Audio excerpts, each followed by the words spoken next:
He has won everything. 5 Champions Leagues, the Premier League, La Liga, Serie A, the European Championship, the Nations League, 143 international goals, more than any male player in the history of the sport. And yet, the one thing he has been chasing for 20 years still hasn't happened: the World Cup. Cristiano Ronaldo is 41 years old. He is about to play his 6th World Cup. And whether you love him or you can't stand him, what is about to unfold in the summer of 2026 is the kind of story that comes along once in a generation, maybe once ever. Where it started. Go back to 2006, Germany.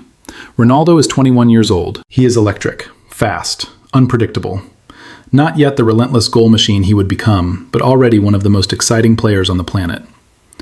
Portugal reached the semifinals. They lose to France. Zidane, Figo, a late penalty. Portugal go home with a bronze medal and a young forward who had just shown the world what he was capable of. Nobody knew then that it was the beginning of a 20-year story. Nobody could have predicted that 2 decades later, the same man would still be there, still trying.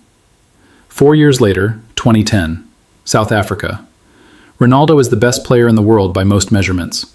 Portugal get past Brazil in the last 16. Then they run into Spain. Fernando Torres, a single goal. Portugal are out. Brazil, the country where football was practically invented. Ronaldo is carrying an injury.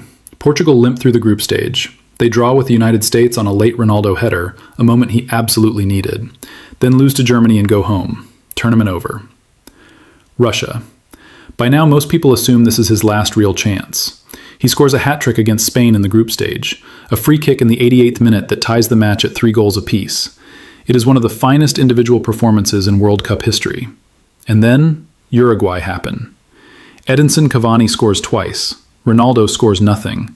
Portugal are eliminated in the round of 16. Qatar, 2022. He turns 37 during the tournament. He starts on the bench for the first time in his international career under Fernando Santos.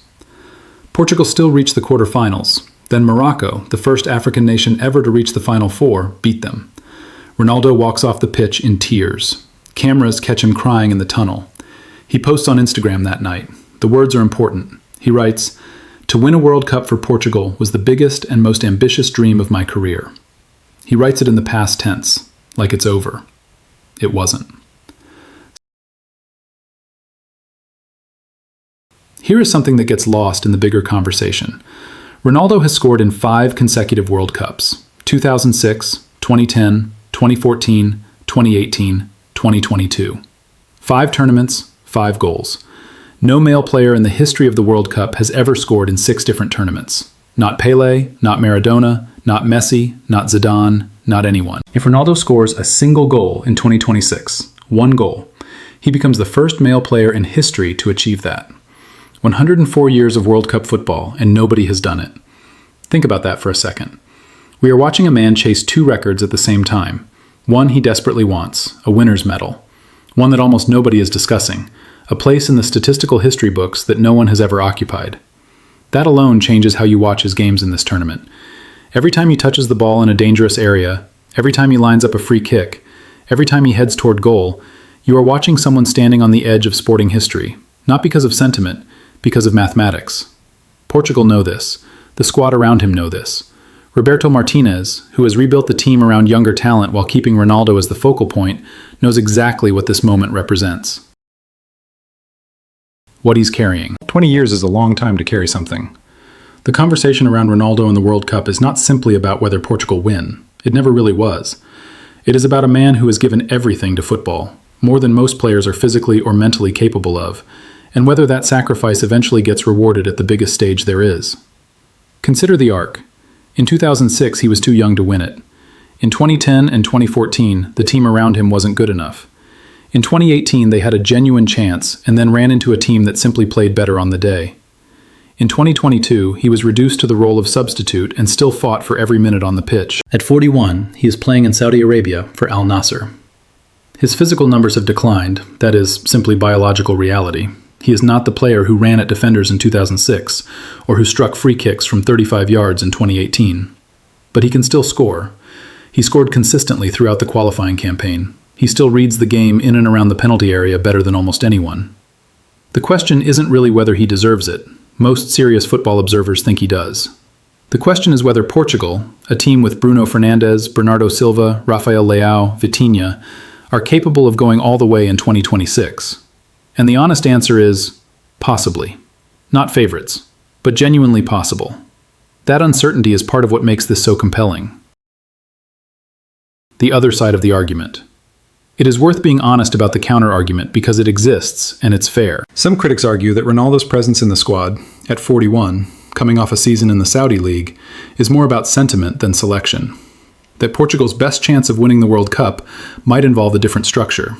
That the team could, in theory, be more fluid without having to build around a player of his age. That is a legitimate position. Roberto Martinez has not fully accepted it. He has kept Ronaldo central to his plans. His reasoning, publicly at least, is that Ronaldo's experience, his leadership, and his goal threat in specific situations still justify his place.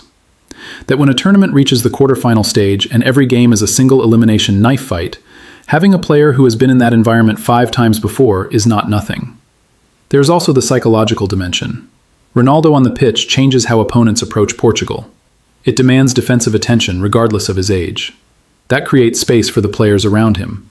Both arguments are true simultaneously. That's what makes the selection decision genuinely interesting rather than straightforward. What is clear is this. Martinez has made his choice. Ronaldo is going. And when he walks out onto the pitch for his first group game, it will be one of the most watched moments of the entire tournament, regardless of who Portugal are playing. Why this moment will not come again? There are stories in sport that only work because they are finite.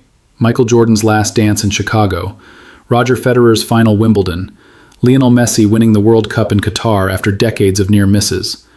These stories hit differently because they have a defined end. You know when you're watching the final chapter. This is Ronaldo's final chapter. He confirmed it himself. Not in vague terms, not with the usual, "I'll see how I feel" language that athletes often use. He has said this is his last World Cup. The clock is real. After 2026, this particular story stops being told. And the legacy question is genuinely open.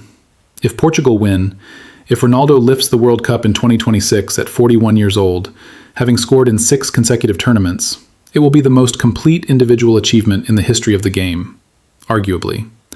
Nothing comparable comes to mind. If Portugal don't win, if they fall in the quarterfinals again, or the semis, or even the final, the story still gets told, just differently.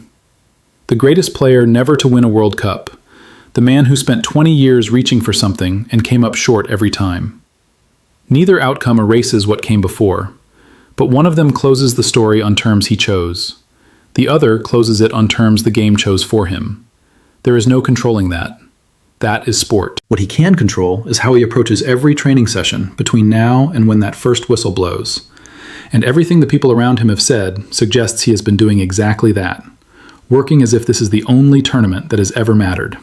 Because for him, it might be. 20 years, 6 World Cups, 143 international goals. It started in Germany in 2006 with a 21-year-old who had the world in front of him.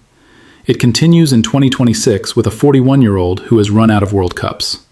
The record, the trophy, the tears in the Qatar tunnel, it all comes together in one final tournament.